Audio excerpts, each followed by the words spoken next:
There is just something about Trouble the cat.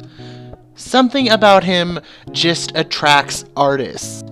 I am definitely not the first artist to depict him, but I really wanted to add my own work depicting him. So I decided to go the route of kind of a minimalist line drawing on cold pressed watercolor paper. I did the initial outline with just a fine hardness or an F hardness pencil, and I rearranged the lines as needed with a kneaded eraser to kind of clean up the paper. I chose that eraser because it doesn't leave bits and pieces of eraser everywhere.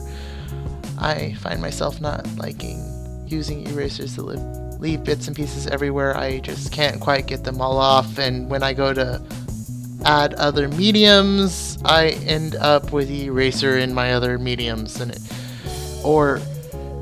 it not transferring to the paper correctly because there's other mediums stuck there to the paper still in the way. And after I was done with line work, I decided to do the outline with Sharpies.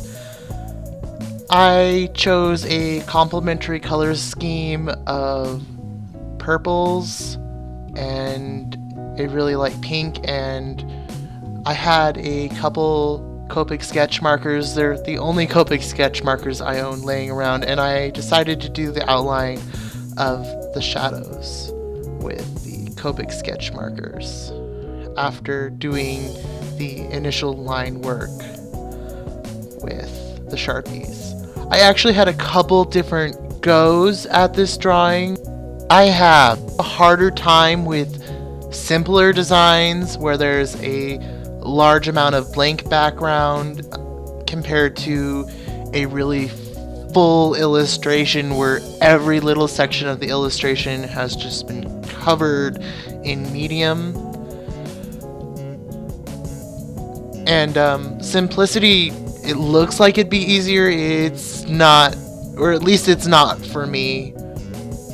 So this is actually the, yes, it's the final version, but it took 2 or 3 tries, and then I've been sketching cats randomly for months. I have to say, though, that my favorite part of this drawing wasn't even the drawing part. I loved showing Trouble's owner and the ecstatic, smiling reaction that it got.